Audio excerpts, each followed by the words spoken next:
Hi, I'm Tesa Arcilla. In Choices and Chances, I use my own style of interviewing, honed through decades as an international news presenter and correspondent, to delve into a new topic each week and interview some of the most inspiring people in the world.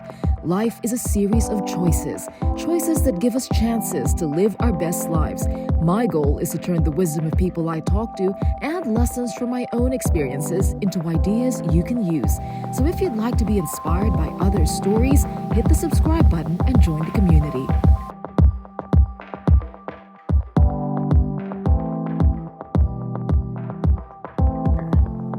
Okay, let's go. Jamie, thanks very much for joining us today. Really appreciate your time. Hi, Tessa. Yeah, I haven't seen you in ages, so it's really good to catch up, albeit on I podcast. know. Our worlds have changed quite a bit since we last saw each other. Absolutely, which was in Brussels a few years ago. Crazy. I know. Okay, let's start with your story because I actually don't.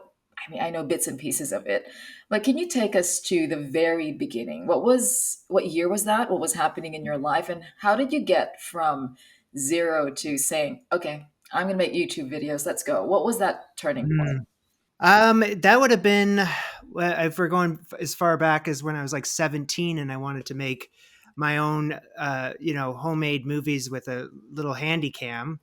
And then it was just kind of from there where I was just making videos from a very young age and just kept doing them. And then I was kind of lost out of high school. My dad convinced me to go to film school, and that's kind of where it set off, where it's like, okay, well, now I want to make movies for a living, and I want to be like a big time director, and I want to do all that kind of stuff. So I film school wasn't especially helpful for that, but it was a starting point. And after that, I got into the Toronto film industry, where I was like working on sets, watching how it was all working. And I was like, I don't really want to do that. I don't want to work on other people's movies. I want to make them my own. So at 22, 23, I took all my money and money I didn't have and made my own feature length film. And that was kind of like what I needed to learn. That was my film school, really, because I didn't learn what I wanted to in film school. And that was kind of the thing that gave me the confidence to be able to do what I'm doing now. And it's just, I was able to teach myself everything I needed to know about how to be a boss, how to work behind the camera, how to work in front of the camera, because I was acting in it as well. Writer, director, editor, the works. And I had big dreams for that to go into like film festivals back in the day. Sundance Film Festival, I was going to be the next big thing, but it didn't really pan out. I got the rejection letter, and it was humbling. And it was like, okay, well, time to move on to the next challenge. So I never stopped making short films. And from there, I was still working in the Toronto film industry. And it was when I discovered like, oh, YouTube was kind of changing, and YouTube now was like this place where it wasn't just like home videos or just like silly little things. Now people were like being filmmakers on YouTube now and making pretty creative stuff. And I was like, oh, I want to do that, because like the big dream didn't pan out, but hey, everyone can do it now. So I started small. I was like, all right, well, what am I good at? I'm like skits. Okay, I'll do a couple skits, funny skits. And then it went into like this vlogging phase where I was like, I don't have an interesting life to be able to tell stories that regularly. Like, oh, here's what I did today. Here's what I did today. I mean, it was pretty much like, no one's going to want to watch this. I was running out of ideas. And the kitchen, I couldn't cook to save my life. Christy, my wife, Christy, she told me, she's like, it's really funny when you're cooking in the kitchen because you're just so bad at it, like really entertaining to watch, but like in a very, like you're suffering in there, man.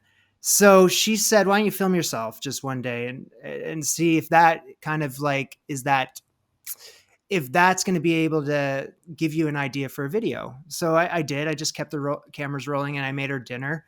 Hello, I'm Jamie Tracy, and welcome to Antichef, the very first episode, a show about me, clueless in the kitchen, minimal interest in cooking, and I'm forcing myself to learn gourmet recipes. Showed her the video after it was done. She's like, oh, that's killer. So we kind of sat on it for a bit, and then it wasn't until a couple months later where we're just thinking, we're like, well, what about that cooking idea that I was doing? Like, what about that? Why don't if I just pick that up and just run with it every week? Where it's like I pick a recipe from a cookbook and I just start cooking out of there, because I can't cook to save my life. But it would be really entertaining if throughout this process, every single week, you kind of see a little bit of improvement, and you can just kind of learn along with me, because I don't know anything. So it'd be working from the ground up. And that's where it took off. And that was in Toronto. And shortly thereafter it started, we moved to Belgium. And it was a big move for me, moving to Europe, quitting my job, following along to Christy to Europe, because she was the one that found the job there. And I left my job, like I said, and just was going through visa craziness. I picked up on something you said earlier. I didn't know about that you wanted to join film festival. So it seems like from the start you had this confidence that you have big dreams and you wanted to do that. So there was that confidence there. But why did you decide, when you said you failed and that was a humbling experience, why didn't you give that path another go? And why did you decide, right, that's it for that path, let me look for another path where I can do what I like doing? It was, I put all my eggs in one basket, where I was like, okay, I'm going big with this feature film. This was going to be, it was kind of like inspired by like the Blair Witch Project, where it was like, I'm going to go into the forest with a couple friends and I'm going to spend all, like I said, all the money I had and money that I didn't have to go make this thing. And I went all in, and I thought it was a killer idea. Go into the woods with a couple friends and just make a very professional kind of project. I was 22. So what, in my eyes, that seemed like, I had everything figured out. Clearly, when I watch it back now, I'm very proud of it. I finished it, but it was, it's something that was made by a 22, 23-year-old. But right, I did leave something out, is when it didn't pan out with the film festivals, I kind of waved the white flag of defeat and posted it on YouTube. And this was in like 2011 or something like that. So I secretly posted on YouTube as a way of just saying, I don't know what to do with this movie. No one's watching it. Didn't get it into any film festivals. I spent all my money on it. I guess YouTube was kind of emerging as this place where you could do stuff like that. And I posted on there, and I didn't tell anybody about it, because I was kind of like, this isn't the fate I wanted for this movie. But I posted it there and just left it there. And then after a couple of weeks, it started getting views and views and views. And then, a month later is all the way up to like 10,000 views. And a month later, 40,000. And it was getting all these comments. And then it was like a couple of years later, hundreds of thousands. And then it finally got up to 2 million while I was living in Belgium, actually. But that also gave me this idea where I was like, okay, well, I can just pivot to YouTube instead of doing this film festival thing. And also the landscape of all of that is changing too, because the film festival idea was like, that dream that I had was kind of the 90s like dream prior to all this digital stuff. And nowadays, all those creative filmmakers are just posting online anyway. So that's kind of where it was just like, okay, I'm not going to be able to go that route. And I didn't have the confidence to be able to just pack up my bags and go down south to LA or something like that and try to follow that dream. And in Toronto, working in that film industry, I was always very young. I was always the young guy working on sets, kind of just shy about the whole thing. And the only time I've ever not really been too quiet is when I'm making my own stuff. And that's all I really enjoy about the video making process, is the ability to just do it myself. I don't really get a joy out of doing other people's things. So it's very much like my way or the highway with my own videos. And that's kind of was getting me into trouble throughout the years, because I was just like, okay, well, no one's watching this stuff. But it's also what has propelled me to where I am now, which is, yeah, my videos now excel because I'm doing everything. It's just my own complete vision. There's no one else touching it. And now that's my, that's getting me is where I'm going right now. So And making a living out of it. And you know what's funny when yeah, you said that that was a 90s dream where we all dreamt of working for these big companies and, yeah. making a name for ourselves that way. It's funny because our twin boys, they're almost 8. And when I was explaining to them what journalists did and, being on TV and how to report, and they go, why don't you just become a YouTuber? So it's just that today that's so normal. But back in the day when you were starting, being a YouTuber wasn't a normal career. Did you ever have that feeling that you were being silly? And I know that you had that taste of the 10,000 views for the movie that failed on the mainstream but did well on YouTube. But did you ever feel that you were being silly for not pursuing a traditional career, or were you so certain of the potential of this new platform? Because if you think about it, if you give technology to billions of people, that's powerful. You're democratizing broadcasting and giving people a voice. So which was it for you? You still part of you thinking, oh gosh, I need to find a real job. I'm being silly. Or hang on, this is the future. I'm going to do this.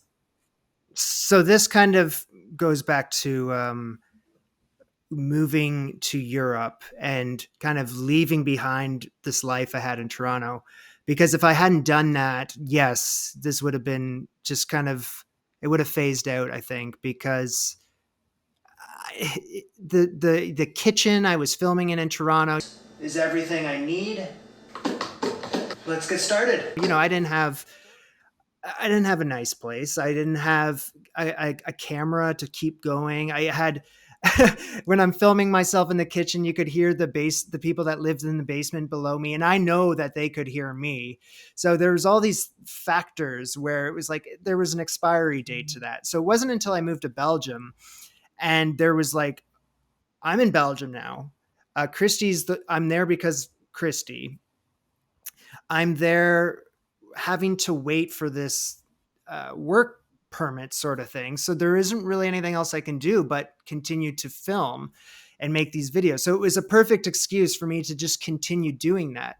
And when you know it, as soon as I got that work permit, our time in Belgium came to an end. We moved to London, and guess what? COVID happened. So there was no one hiring for me anyway. So I was like, all right, I can just keep doing this. So I just kept doing it through COVID. And then there was a little bump in the numbers. People were, looking up how to cook this and that. And a couple of my videos had a big bump, and it just kept giving me that motivation to just keep going, just keep going, just keep going. And if it wasn't for all those little markers, right, like moving to Europe, going through the process with the permit or the visas, COVID, yeah, there would have been many moments there where I would have had to stop. Like if COVID didn't happen, I would have had to wake up from this and provide, get a job. But there's all these things that were happening that just kind of kept me going on this path. And throughout that, you and Christy were the team moving around, right? And just to say, Christy had an amazing idea for you to create these videos. That's why she's an excellent producer. She's such a positive person. And, she I can see that she has always been a support to you. This doesn't happen without her. It was her idea. She was in the videos initially. It was her job, her career, sorry, that led us to Europe. It was her career that was able to like keep us afloat, obviously, while we were in Europe. And same within London. We moved to London because of her career. So this doesn't happen without the support of her and without her kind of leading the way. And same with where we're at now. We're in New York, which I kind of go, okay, well, we're in New York. And something seemed to happen for my career while I was in New York, but I'm in New York because of Christy. So, yeah, Anti-Chef doesn't exist without her. Without her, yeah, and I worked with her. She was my senior producer back at the show that I was presenting in Brussels. And but couples go through this phase, and I do want to ask you what that experience was like at home for a couple where she was bringing home the stable salary, and you have this creative personal business pursuit. And what was that dynamic like? Because a lot of couples go through this. Not, there's one that might be bringing home a stable income and another maybe trying to figure out what they want to do. So how was that like? Was there some stress and pressure on your part as well? There was when, yeah, there, it's tough because like in Belgium, there was nothing else I could really do.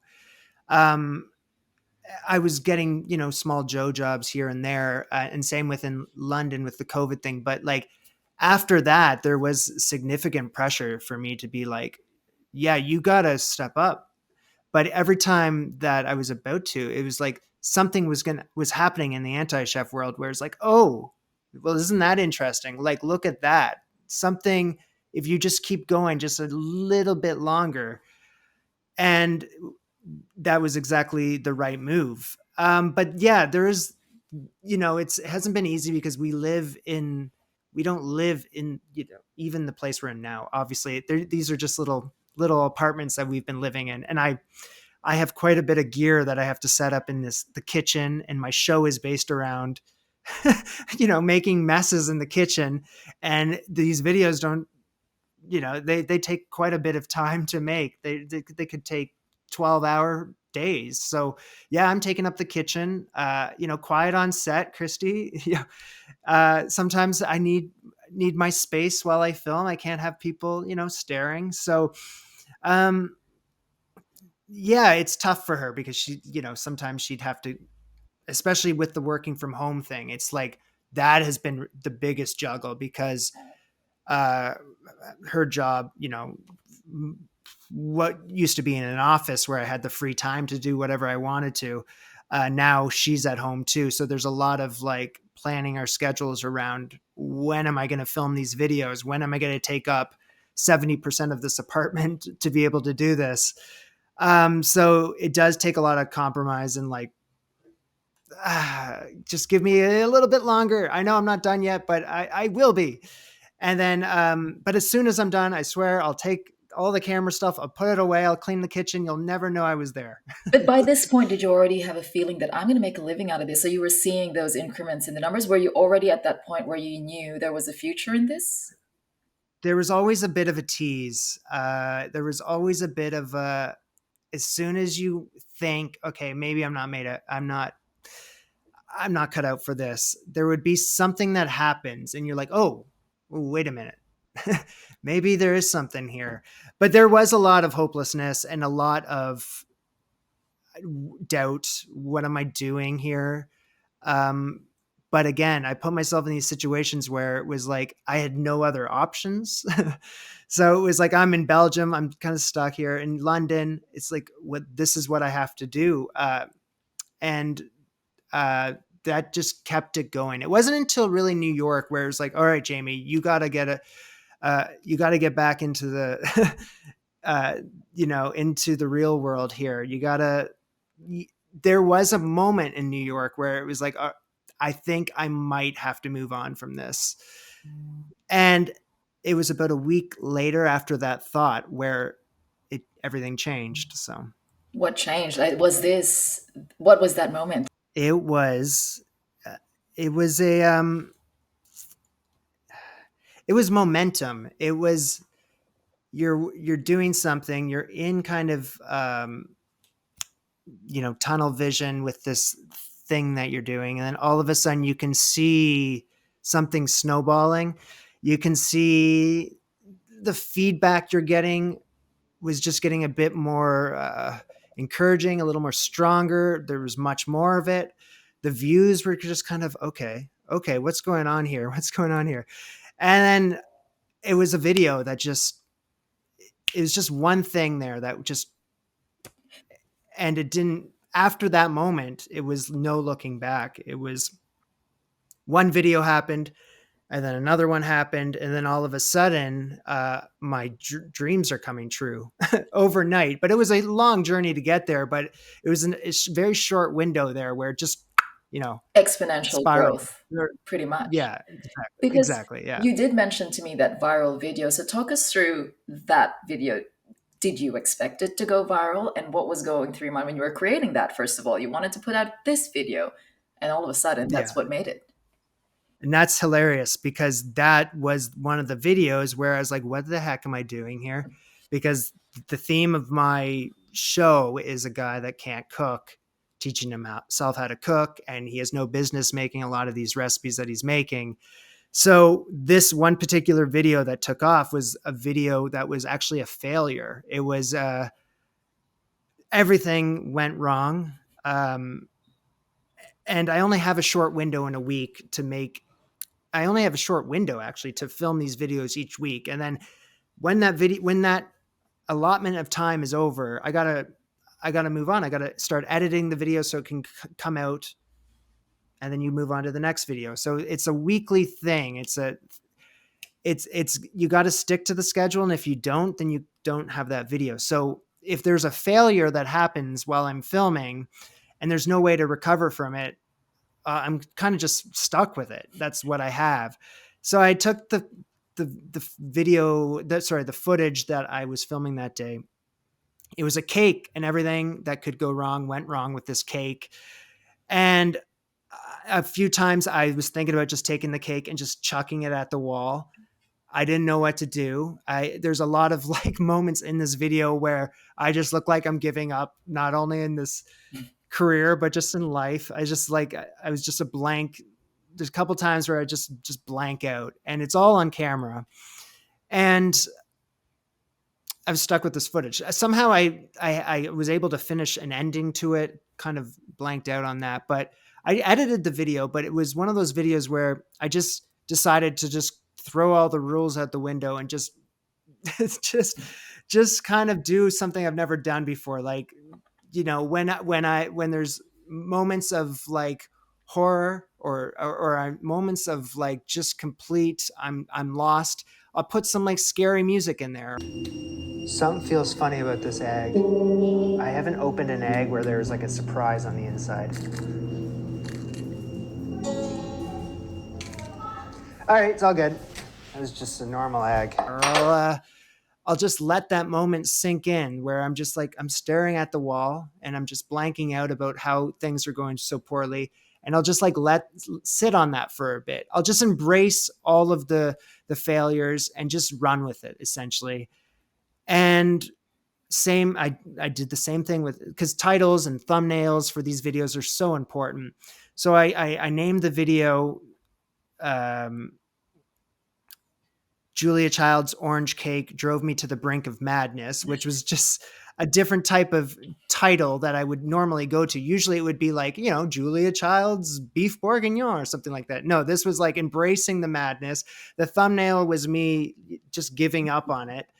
And as soon as I released that video, it's just something was different. It was like I was embracing a new side of me, which was I was embracing what I really am, which was just like first of all, not a perfect cook, never pretend to be, you know, the Gordon Ramsay of YouTube, just embrace who I was, which was kind of refreshing, first of all, because now it was giving me this clearance to say, okay, well, I can just be myself here. Because it just gave me this permission, to just be who I am on YouTube. And I always was, but this was more so just like, no, you're good here. Keep going. And this video just took off from the get-go, really. It was, it changed my life, really. It was kind of in the span of 2 weeks since it was released, there was no turning back from it. And then after that, it was just kind of each video after that, it was just like, okay, here's another one. Here's another one. Here's another one. Because you now have 400,000 followers on YouTube, and I saw some of your videos have more than 1 million views. Was that one of them?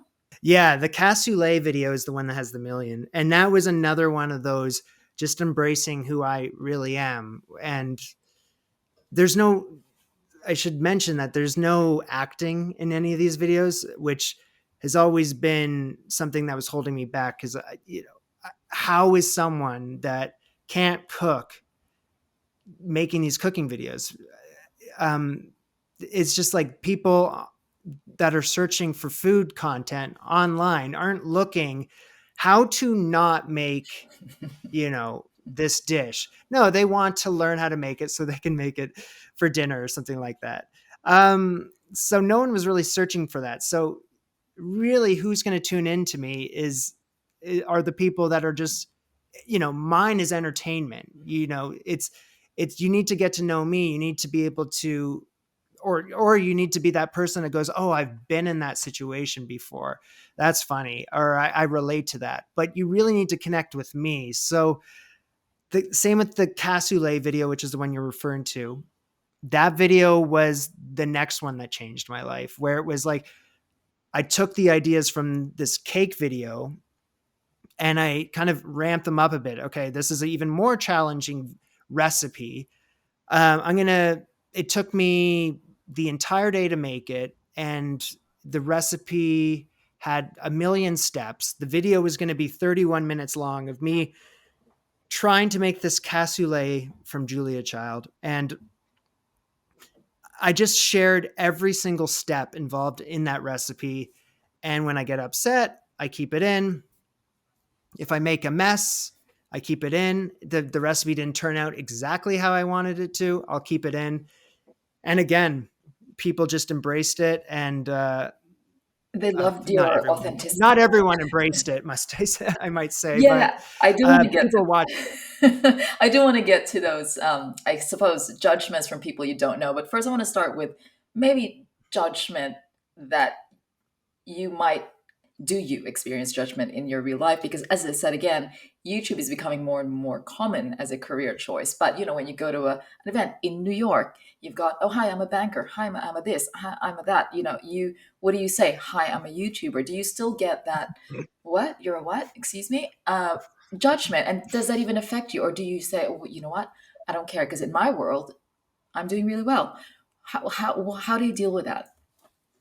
Nowadays, because of having a proper job out of this and turning it into a business, I have full confidence in it now. But for the longest time, yes, it was actually kind of embarrassing because, oh yeah, what do you do? Yeah, I make videos on YouTube. Okay, how many subscribers do you have? A couple of thousand. I don't know, not that many. So it was kind of something to be like, and then there was kind of a bit of guilt there because I want more out of myself. I wanted success, and if I didn't have it, then yeah, there's kind of that, yeah, then get a job, like uh go back to what you were doing prior to moving to Europe, sort of thing. And that was always very much on the table. But um yeah, no, there honestly, I don't get invited to these events that get me into that situation. Oh, that's good. I think that's one way of not having to deal with the world's judgment. All right, but let's talk about the people who don't all like your videos. Do you get a lot of those, and Mhm. how do you deal with it? Does it get you down? Mhm. It did initially when I was first getting going, because you would get so many comments, and these comments would, the good ones, you get 20 good ones and then one really foul one, and the only one you remember is the negative one. And it would bother me, and I would write something back, or I just let it eat me up inside. I'd comment back, with the perfect, well-written response, whether it was sarcasm or something like that, and it would bother me. And there was also a folder in YouTube where a lot of these hateful comments, YouTube's algorithm, I don't know, the magic behind YouTube. They can filter the certain words, and that can go into a separate folder where you have to dig into that folder to read the really negative stuff. And when I was just starting out, of course, I would go into that folder to see what if there's something I was missing. But over time, I don't respond to this year in particular, 2024. I made a promise: don't respond to any more negative comments, because there's just so many good ones that just put your energy into that, because for every negative one, I get hundreds of positive ones, and they make it all worth it for me. So I just, as much as the negative ones, yeah, can just kind of get under your skin, I just have to. I've been teaching myself for years just to get over that. And that little folder I was telling you about where the really mean ones go, I don't even dare go into that. But it's taken a while. It's taking, here, let me just, my camera just turned off there. There. It's taken a while to build up a thick skin. It's taken a long time, because it used to hurt a lot, but now I kind of know who I am, and I know kind of the feedback that I get at this point, where I'm just like, yeah, that's who I am. It's a double-edged sword. So if you want to grow your business, you need to put yourself out there and have a little bit of fame, I suppose. But what comes with that is you have people who think they can just throw these negative comments at you. So your suggestion and tip for people who might be afraid of that is you will have to deal with it and teach yourself to have a thick skin. Is that the only way to go about it, really? Yeah, I guess that is the only way, because you can't stop them. You can't get ahead of them. You can't craft the most witty comment or response to go, oh, look at me. Like, look at this response here. You can't beat that, because then it'll just say something else again, or they won't even respond to it. Then you're just kind of left high and dry. So all you can really do, just from years of experience, is just, you have to just not give into it. It really is just pointless. There is nothing to gain from it. And I get my fair share of hate. I really do. And you really just have to. The thing is, like I said, you only, I don't know, something in the human brain where you can get all these positive, I get the most amazing comments, of things that I could never imagine affecting people in certain ways that I could never have imagined, and in a positive light. And then, someone will say something rude, and then that's what I'm thinking about. I was like, no, listen to what that person just said. That was amazing. So just kind of forcing myself to focus on that has been something, especially the past 2 years, I've really been teaching myself how to do. And it is necessary, actually, because it can just eat you up inside, and it can make you doubt yourself, and it can make you, and it could even kind of persuade you to quit if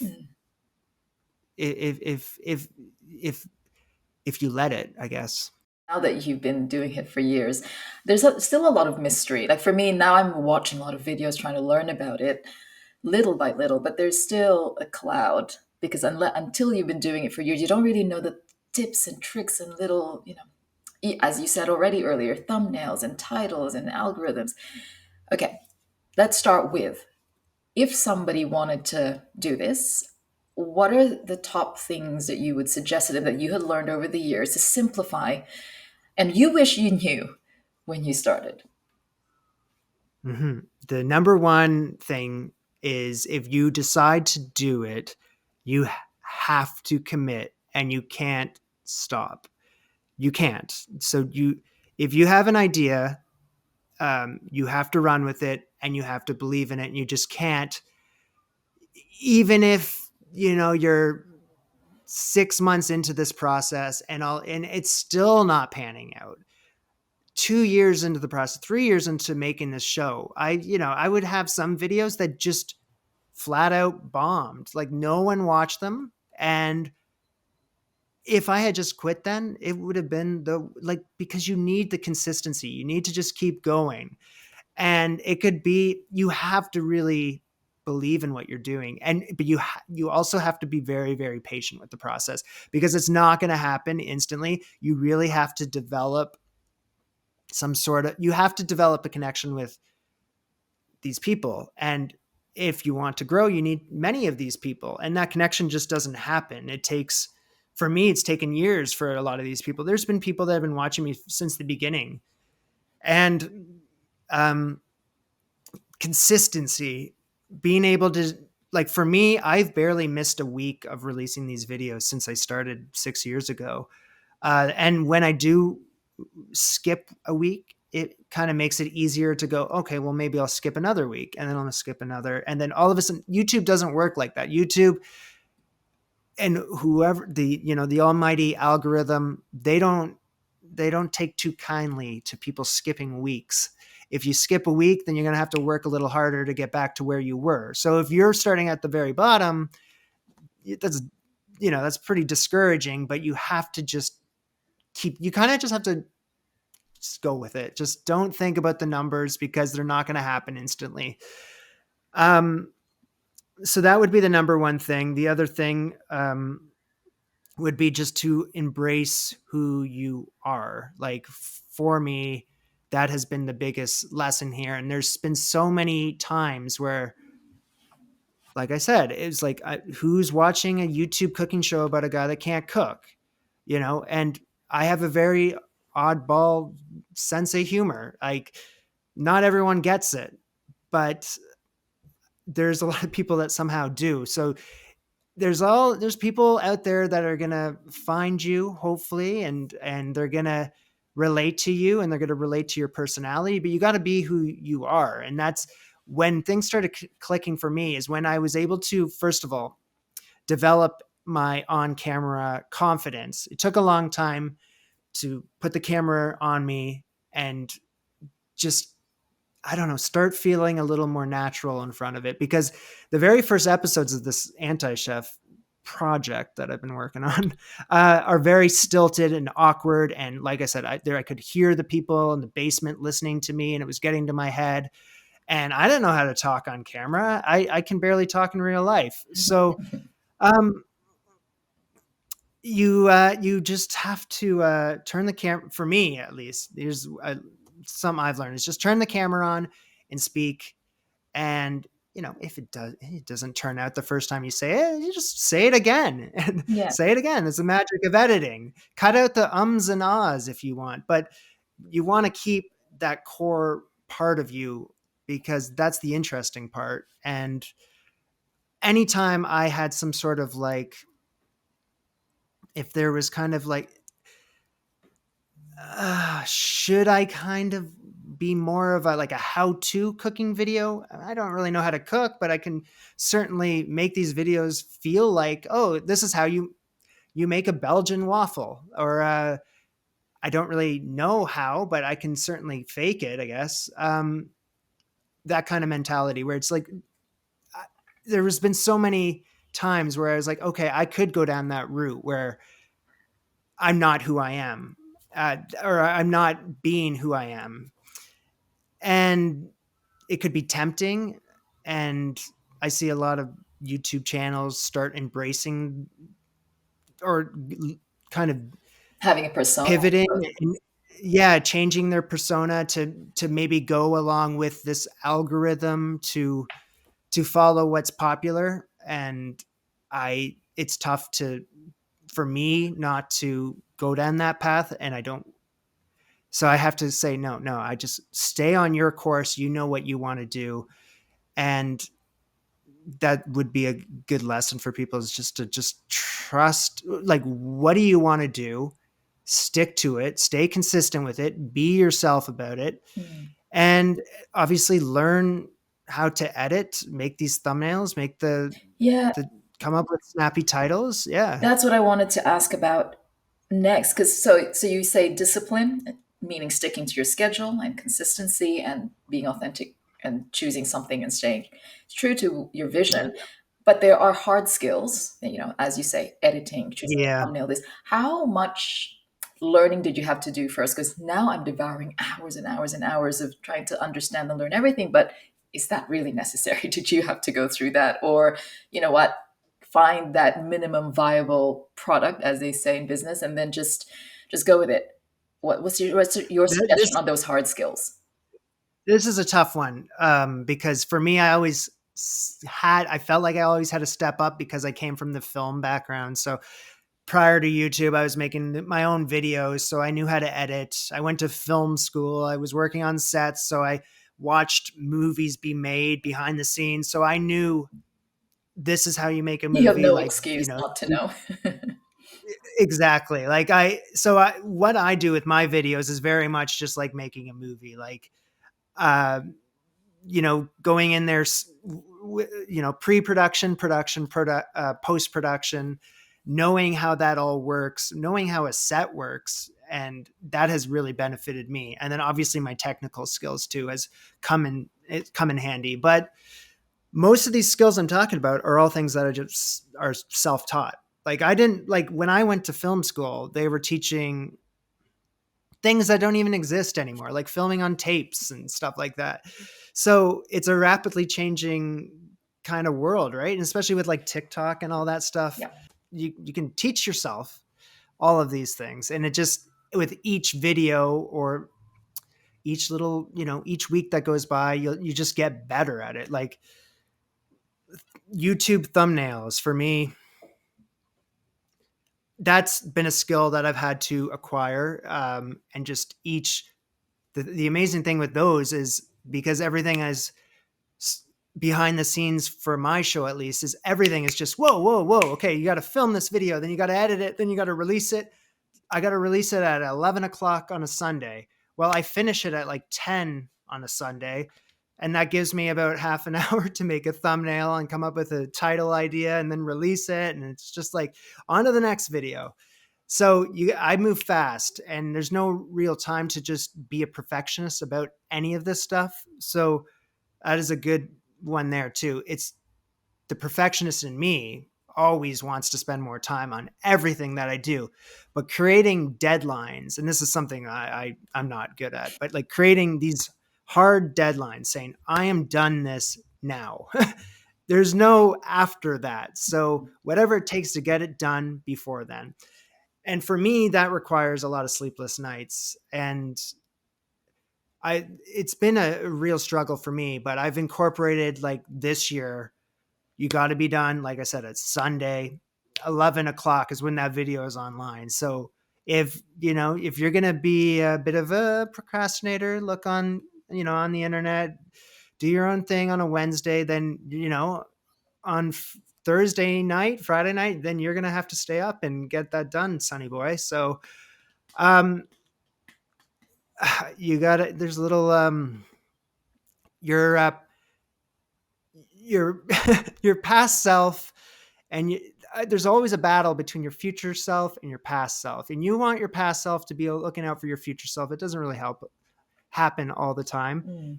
But for you in particular, now you get to harness your skill, right, Tessa, which is, Yeah. you're a master interviewer and whatnot. Now you can translate that into podcasting. It seems like a natural fit for you. Yeah, and it gives you, as you say, the level of freedom. But to get to a point, and it's the same with any field, be it journalism or a scientific field or in the movies. I think a lot of people think, yeah, the idea is enough.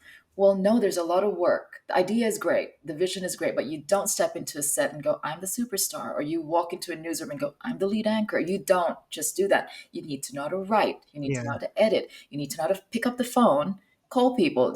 So it's a lot of work. And I think maybe that's for people who want to do similar things or pursue, create a business.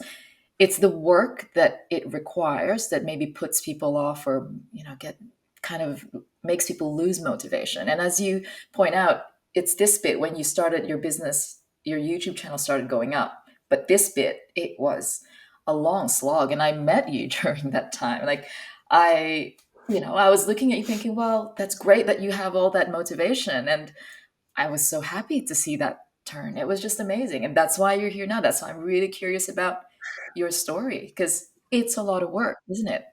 And Belgium in particular was the most difficult time for me because I was in this country where, I was in a very French neighborhood and I didn't know anyone. And my job was making these videos and it was very isolating and lonely. And the only thing I really had was this thing that I was doing in the kitchen. That's all I had. That's what gave me the drive throughout the days. That's what kept me company. Um, and at the same time, it just wasn't happening in Belgium. Like, no one was watching. But somehow I just had to keep waking up and doing it. And it was years after leaving Belgium that it took off. So there's been a lot of and because I work very late hours, and it can be, there's so much dedication here where it's, I, I'm working and the lights, you can see all these different you can't, but there's all these different apartment buildings here next to me. And you can see, it's like the movie Alfred Hitchcock's Rear Window, where you can look into everyone else's apartment. You can see what everyone else is doing, and everyone's looking in here, and they know that I make these silly videos in the kitchen, and they know I have all these lights shining on me, and they know that I'm working till 3:30 in the morning every day, like at the front of the computer. And it's still very lonely and isolating because I'm the only one up. Everyone else is asleep. Everyone else has normal jobs. This job isn't normal. It's the furthest thing from it. And you kind of have to just, at least in my position, this is you're all in. There's nothing, there's no other, like, I'm going to take a night off and watch a movie or something like that. For me, it's like, because this has turned into a business and all that. No, there's always something I should be doing. And that's the thing I'm working on right now, is incorporating, no, you need some of that time for yourself Boundaries. too, because that's what fuels my creativity. That's what gives me these ideas in the first place. And if I don't give that to myself, if all I'm thinking about is editing a video and getting it out in time, then there's so many times in the past few years where it's like, okay, I'm filming a video today.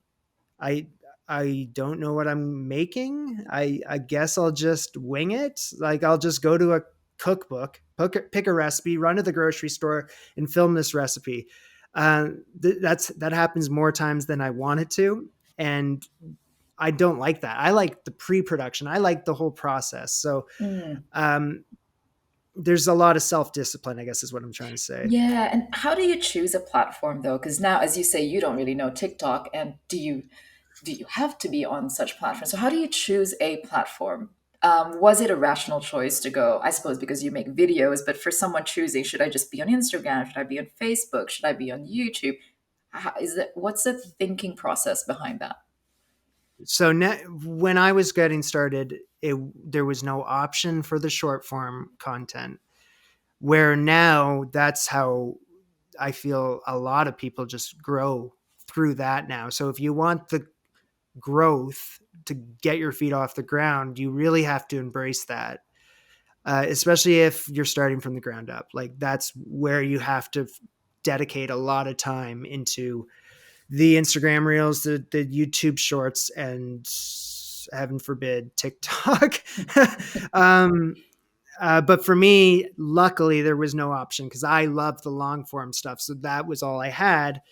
And I just kept doing that. And thankfully, that's what picked up for me. But for anyone else, you kind of have to look at using all of the platforms. You can't really just pick and choose which one you want. You have to diversify and throw, if you're making, the great thing about like a short form video in particular is, like, if you make one, you get to share it on like 4 or 5 different platforms. Like, look how many more chances there are for people to see this thing. So, I don't know.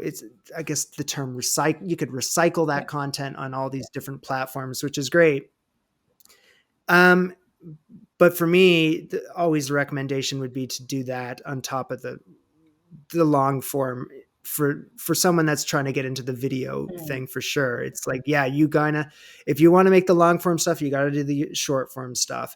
And if you want the short form stuff, then I don't know. For me, the long form is really where I discover my true voice. And that's, I know who I am on camera because of the long form stuff. And then from there, I'm able to kind of branch out into the short form. It gives me the voice in short form.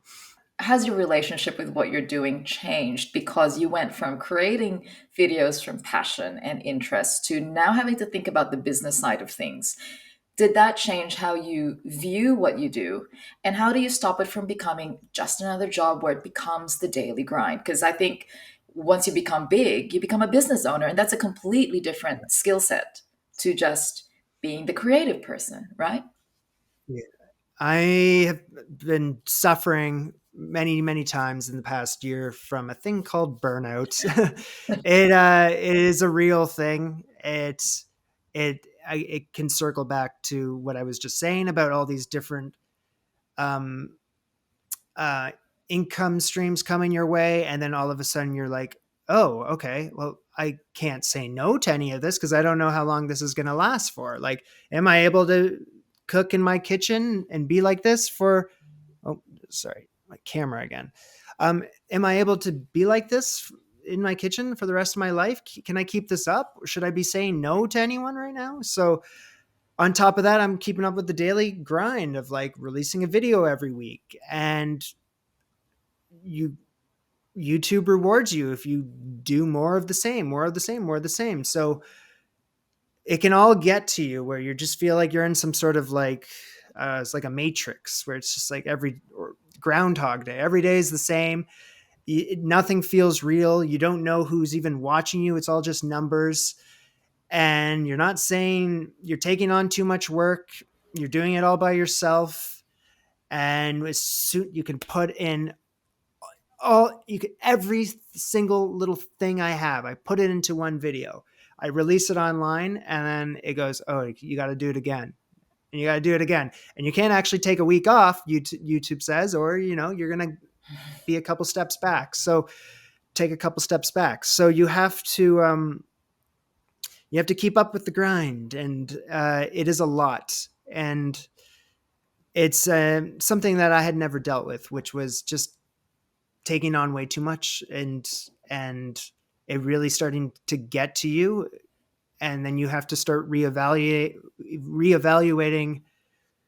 where you dedicate your time and you really have to have a good foundation of like, maybe it's a habits like, or a routine.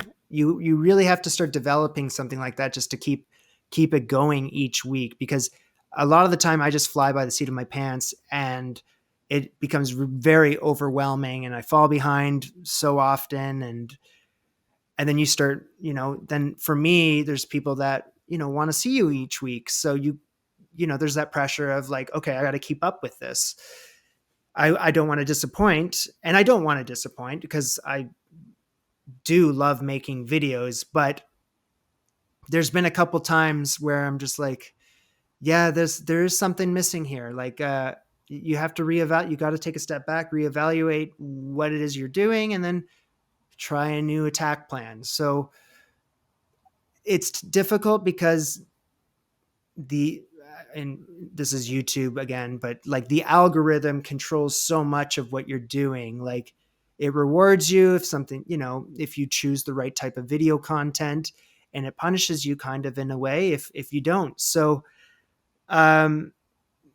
if you're thinking that way, then you can let that control what you're doing. And then all of a sudden it's controlling your life, because now it's saying, no, you have to release a video at this time every single week. And it has to be this type of video.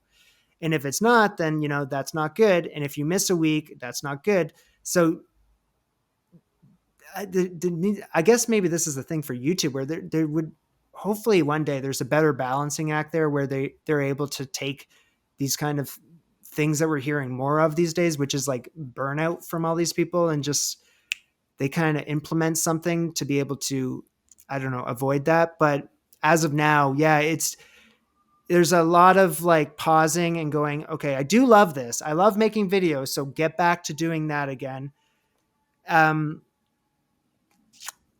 a lot of that. And it happens more than I want it to, but Yeah, it's something I'm I'd working on. love to know how you got through that. And first of all, what's interesting from what you just told me right now, and I didn't really realize it before then, is you know how a lot of people in the corporate world are doing their jobs think, okay, I'm going to get out of this life and have more flexibility by going onto YouTube and creating content. And then you get to YouTube, maybe become successful, and here you go. It's the exact same thing of feeling like you're just a cog in a wheel and you're experiencing burnout. And I think this is really interesting for people to know. So how did you get through, or are you still in the process of that? How do you get through that burnout? Should you be hiring I people? I don't know. That's the thing, because that's something that you start toying around with, and I'm like, okay, should I start scaling my business? But then, I brought on someone last year, and it creates a new stress because now I'm like, okay, now I like this person had a particular task that I wanted them to do each week or a couple days a week, and I wasn't even scaling that large. It was just fairly like a part-time and help sort of thing. Even that was stressful for me because I'm like, I have to be able to get ahead of everything for them to be able to work each week, and they're waiting on. They need me to be organized enough for this all to go in a very uh, professional manner, I guess, where it's just like, all right, person, I need you for these days each week. But that means for me, here's another thing is when I make these videos, I don't even know what the hell's going to happen. Like, uh, am I going to succeed? Is this video going to take me 3 days to make? How long is this edit going to take? Is it going to take like 3 days too? Then, okay, that's 6 days. Oh, that's my week. So I didn't get to getting ahead that week. I didn't film 2 or 3 videos that week. So I only have the one. So I have to, I don't need another employee to work on that. I just need to do this myself. So that person, now I've let that person down or something like that. So there was that added stress of like, okay, if I'm going to grow this thing, it's kind of a double-edged sword. Yeah, you want to grow this thing because you need people to help and you need to bounce ideas off people. And that's something that I've been dealing with a lot, is because I'm such a perfectionist and a control freak of my little thing here. And I'm also not used to success. Like, this has taken me up until my mid to late 30s to find success. So before then, I was always working for other people. So it's weird to be in that position as well. So there's an adjustment. But yeah, I've started incorporating a few people along the way, like a business manager and stuff like that. And I'm able to talk to him and he helps in a way. I have Christy and she helps in a way. And you don't want to, it's easy to fall into like this dark well and feel trapped. And the burnout thing is something that is crippling. There was a couple of days last year where I couldn't move. I couldn't move. I couldn't film. I couldn't think about it. And it took a couple of weeks to get out of it. And since that kind of rock bottom that happened at the end of last summer, um, summer in the United States. I know it's different. Your summer. um, um, it took me a long time to get out of that, and I'm still in it in a way where I always feel like I'm a bit over my head, and but I think it's something that I mentioned earlier where you got to develop a thick skin to get through some of this, but in a way that's not fair too, because you can't really control your mental health either. I have no control over how I feel about some of these things. So yeah, I think you have to start taking care of yourself and being able to keep your mental health always in. You always have to be thinking about that, because I'm able to go a bit too deep into things, and then it gets me into some trouble. And that's what it's been getting me into a little bit too often, more often than I like right now. Well, first of all, I appreciate you telling and sharing that part of your journey. And I'm looking forward to catching up with you when you've grown your business and coming from this point to that point. I think that will be great. And Again, I appreciate you sharing that bit because it is tough, and I think it's good for people to see the other side and what goes on into creating this kind of business. And it is actually now a real business. Before I let you go, let's end on a positive note where why do you do what you do and why do you see yourself continuing to do this? I love just being creative and having my own little personal style and my own voice in the world. And um, I've always, that's how I've, I can't sit still. I need to be creative, but it's not in creative in like, I'm not the best at what I do. I just like being creative in my own little way. And that's how I was in my early 20s when I made that film I mentioned. That's how I am now. It's all been done in my own way, which is, I think, something I'm very proud of. It's just like I was able to make it to where I wanted to make it, doing it my own way.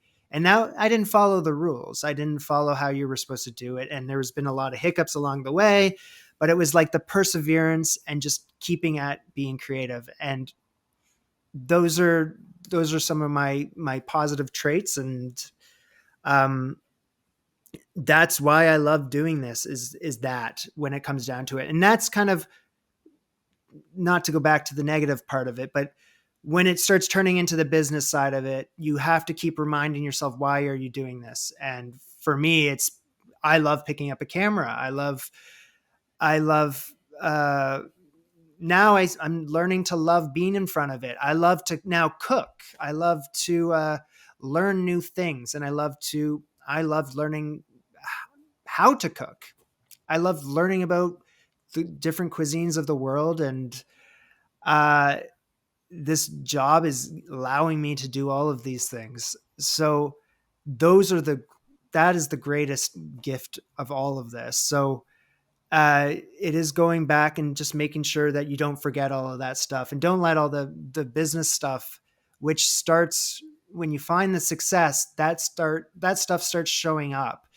And for me, it was very new, and I have to always make sure that I don't forget why I started this in the first place. And you kind of just have to make sure that you're balancing both of those. And if that, with the burnout, especially, like, yeah, that's what happened. It was like, I wasn't making sure that that was balanced.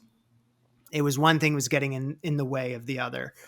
So reminding myself why I'm doing it is, like I said, is the creative part. And that's what brings me joy, really.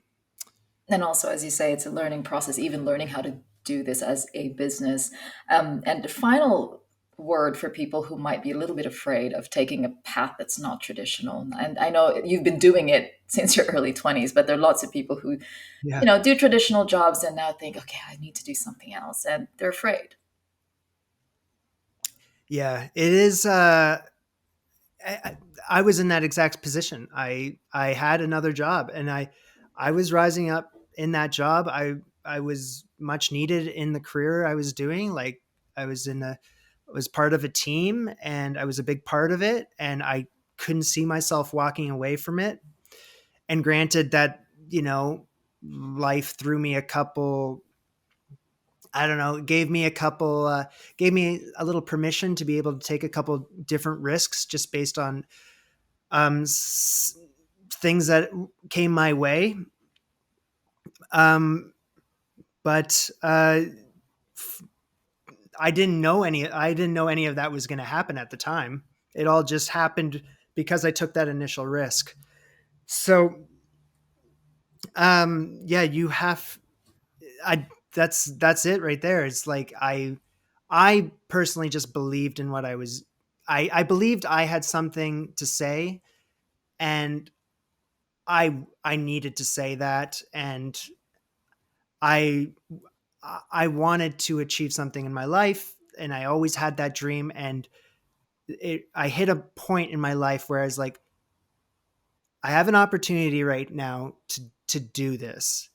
So I could keep doing what I'm doing, or I could just do it. It's freaky, but just do it. And that was the step to walk away from my job in Toronto. That was the step to move to Belgium, which was freaky. And that was the decision to just embrace this kind of thing I was doing in the kitchen with all these other unknowns. And then when I put myself out there, all of a sudden there was things that happened in my life that said, okay, maybe you are on the right path. And then it just kept me going a little bit at a time. And I guess you wouldn't know any of that unless you took that risk. But at the same time, you just don't know. So it could have easily not happened. It's the risk. It's a risk, right? And you just have to believe that you're up for it, I guess. And putting yourself out there, as you said. Jamie, thank you so much for your time. You gave me a lot of time, and I really appreciate that. Thank you. Oh, it was fun, Tessa. Yeah. Thanks for having me. And see you again in a few years. Hopefully not that long. Yes. Yeah, you can check up on me every year, see where I'm at. Yeah, for sure. If you enjoyed this episode, please consider giving us a 5-star rating so others can find the podcast. Thank you for your company and see you next time.